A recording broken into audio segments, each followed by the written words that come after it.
Hello everyone, welcome to my channel Learn with Muksina.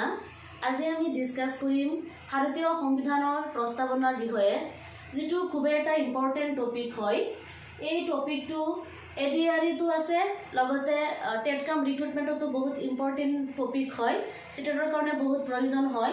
লগতে class 10 আৰু HS first ইয়াৰৰ কাৰণে বহুত ইম্পৰ্টেন্ট হয়। আমি যোৱা ক্লাছত এই প্ৰস্তাৱনাৰ যেটো কনসেপ্ট নোট আছিল সেই কনসেপ্ট ক্লাসখিনি দিয়া হৈছে। আজি আমি প্ৰস্তাৱনাৰ কেইটামান এমসিকিউ ডিসকাস কৰিম। তো ইম্পৰ্টেন্ট এমসিকিউ বিলাক আমি চাও। নাম্বাৰ 1 হৈছে ভাৰতবৰ্ষৰ সংবিধানৰ প্ৰস্তাৱনাৰ ধাৰণাটো কোনখন দেশৰ পৰা লোৱা হৈছে।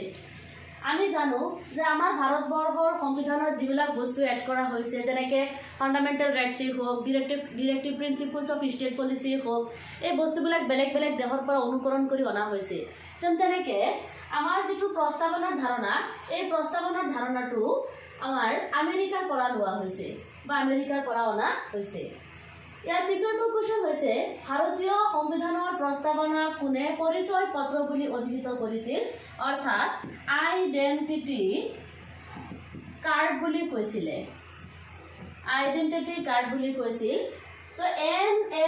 পালখিৱালাই ভাৰতীয় সংবিধানৰ প্ৰস্তাৱনাত ইম্পৰ্টেন্স দি পেলাই বা বেছি ইম্পৰ্টেন্স দিছিলে আৰু যাৰ কাৰণে তেওঁ নামকৰণ কৰিছিলে প্ৰস্তাৱনাক পৰিচয় পত্ৰ বা আইডেন্টিটি কাৰ্ড বুলি।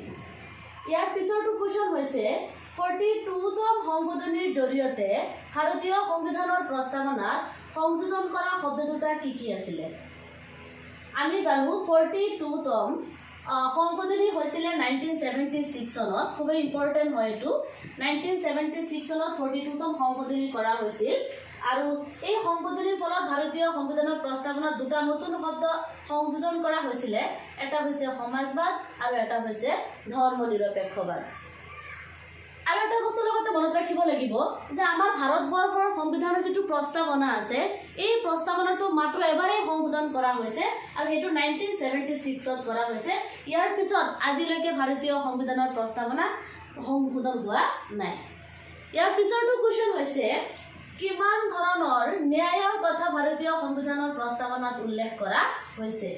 আমি জানো আমাৰ ভাৰতবৰ্ষৰ সংবিধানত ন্যায়ৰ কথা উল্লেখ কৰিছে আৰু সেই ন্যায় তিনি ধৰণৰ অৰ্থাৎ ভাৰতবৰ্ষত বসবাস কৰা প্ৰত্যেকজন ব্যক্তিকে জাতি ধৰ্ম বৰ্ণ ভাষা নিৰ্বিশেষে আমি জানো বিভিন্ন ধৰ্মৰ বিভিন্ন ভাষাভাষী লোকে বসবাস কৰি আছে।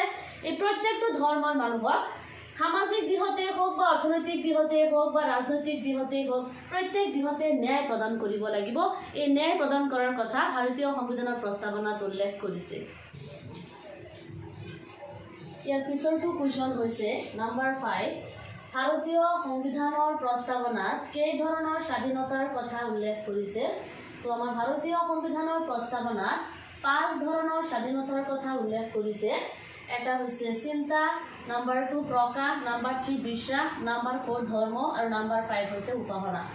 অৰ্থাৎ ভাৰতবৰ্ষত বসবাস কৰা প্ৰত্যেকজন ব্যক্তিয়ে নিজৰ ইচ্ছামতে যিকোনো ভাবিব পাৰিব, নিজৰ যিখিনি প্ৰতিভা আছে বিকাশ কৰিব পাৰিব, যিকোনো ধৰ্ম গ্ৰহণ কৰিব পাৰিব আৰু সেই ধৰ্মৰ উপাসনাও কৰিব পাৰিব, নিজৰ ইচ্ছামতে সেই ধৰ্ম প্ৰচাৰো কৰিব পাৰিব। তো এইকেইটা স্বাধীনতাৰ কথা আমাৰ ভাৰতীয় সংবিধানৰ প্ৰস্তাৱনাত উল্লেখ কৰিছে। ইয়াৰ পিছৰটো কুৱেশ্চন হৈছে ভাৰতীয় সংবিধানৰ প্ৰস্তাৱনাত কেই ধৰণৰ সমতাৰ কথা উল্লেখ কৰিছে।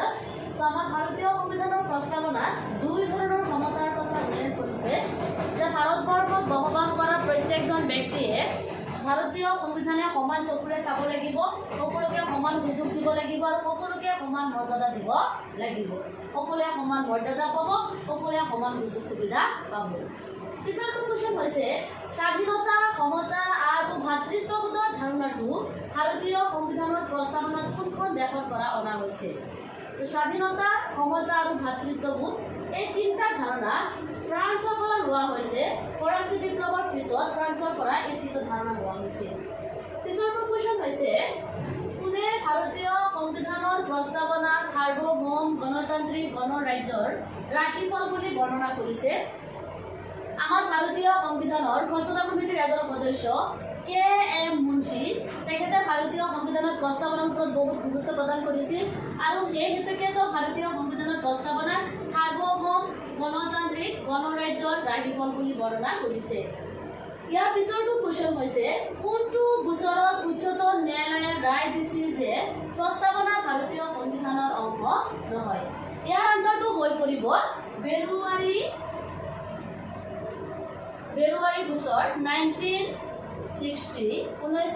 চনত ফেব্ৰুৱাৰী বছৰত উচ্চতম ন্যায়ালয়ে ৰায় দিছিল যে ভাৰতীয় সংবিধানৰ যিটো প্ৰস্তাৱনা আছে এইটো ভাৰতীয় সংবিধানৰ অংশ নহয় কিন্তু ইয়াৰ পিছত কেশৱানন্দ ভাৰতী বছৰ মই এটা লিখি দিছো কেশৱানন্দ ভাৰতী বছৰত ভাৰতীয় উচ্চতম ন্যায়ালয়ে পুনৰাই ৰায় দিছিল যেটো আগতে দিছিলে যে ভাৰতীয় সংবিধানৰ প্ৰস্তাৱনা ভাৰতীয় সংবিধানৰ অংশ নহয় এটো কেনসেল কৰিছিল বাতিল কৰিছিল আৰু কেশৱানন্দ ভাৰতী বছৰত পুনৰাই ভাৰতবৰ্ষৰ সংবিধানৰ প্ৰস্তাৱনা যে ভাৰতীয় সংবিধানৰ এটা অংশ হয় এটো কৈ দিছিলে ইয়াৰ পিছৰটো কোৱেশ্চন হৈছে কোনে প্ৰস্তাৱনাক ভাৰতীয় সংবিধানৰ আদি আত্মা বুলি অভিহিত কৰিছিল তো ইয়াৰ আনসাৰটো হৈ পৰিব ন্যায়াধীশ মহম্মদ হিদায়তুল্লাহ ভাৰতীয় সংবিধানৰ প্ৰস্তাৱনাক সংবিধানৰ আদি আত্মা বুলি অভিহিত কৰিছিল তো এইটা আছিল ভাৰতীয় সংবিধানৰ প্ৰস্তাৱনাত থকা খুব ইম্পৰ্টেন্ট আৰু প্ৰয়োজনীয় প্ৰশ্ন আছিল এই গুটেখিনি প্ৰশ্ন পৰীক্ষাত আহিবই ইয়াৰ পৰা কমনে কৰিব এইখিনি চাব এইখিনি আছিল আজিৰ ক্লাস আৰু নেক্সট যিবিলাক ভিডিও আছে সেইবিলাক পাবৰ কাৰণে মোৰ চেনেলটো সাবস্ক্ৰাইব কৰিব শেয়াৰ কৰিব লাইক কৰিব আৰু কমেন্ট কৰিব ধন্যবাদ